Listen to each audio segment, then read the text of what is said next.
Hi, this is Pooka, and I'm going to do one quick little beta tutorial here on connectors, which are in the Gadgets menu. The connectors in Dreams are pretty different from LittleBigPlanet. At a glance, it might look like most of the same things, but they actually function fairly differently. The first three are actually variations of one gadget, and the last four are variations of a different gadget. So to show what I mean by that, I'm going to just quickly make a little thing for us to move around using those connectors. And I'm going to put the grid on just to make this all a little more consistent.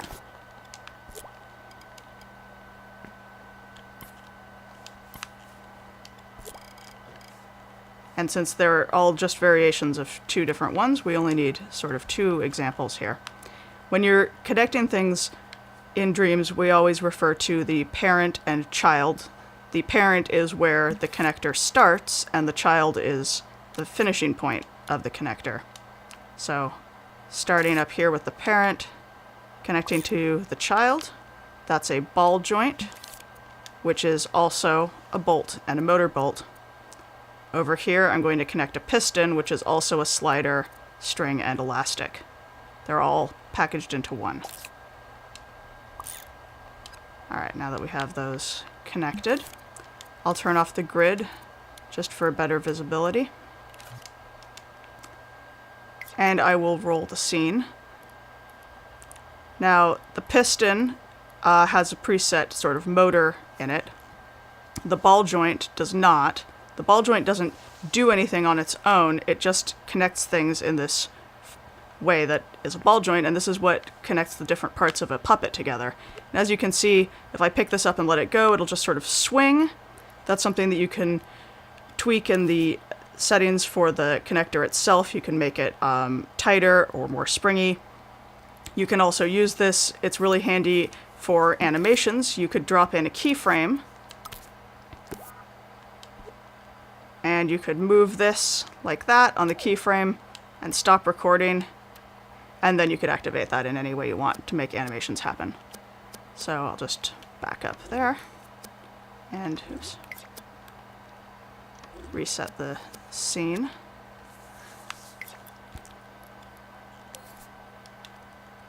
If we go in here and look at the ball joint tweak menu, you can see it can change into a bolt. And a bolt is kind of like a ball joint in that it's also not powered. It just allows you to move things. You can make that spin. Again, you could also use that with keyframe animations or anything like that. Motor bolt is fairly similar to LittleBigPlanet. It's a powered bolt. Something that's very different, though, is in LittleBigPlanet you would have put the two blocks up against each other and run the bolt or motor bolt through the two of them. Here you connect the 2 points. You could take the connectors and move them if you want to by pressing triangle over the shape that it's connected to, and then you have this option to reposition. You also can reposition this center point, and if I move this out here, it now rotates like that, and if I rotate it, now we have that happening. And you can do the same thing with the bolt with changing its center position. If you want to make this interactive so that you can grab it and spin it this way in play mode, you would need to go in here to its tweak settings and make sure that the imp interaction is set to grab. It's grabbable in create mode, but in play mode you would not be able to grab this with the imp unless you turn this on. So we go over here to the piston. This is pretty much the same as a piston in LittleBigPlanet. It doesn't have any sort of center point the way that the other connector joint has, nothing for you to move around. If we go to a slider, slider is not powered. It's sort of a effect of a piston where it keeps everything in line the same way, but it's just manual, and you can use this for animated functions or for grabbing with the imp the same way that you might do with the ball joint. String is really pretty much the same as LittleBigPlanet. You can have that swinging effect. And and elastic, also the same. And you have options for strength there.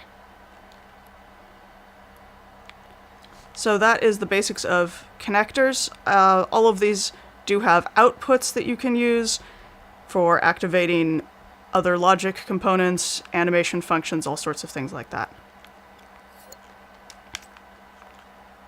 And I think that about wraps it up. That's just a quick overview, and we'll probably get back another time to some more practical applications and using those different outputs and everything, but this is just to get people started. So thanks for watching, and please stop by dreamsverse.com.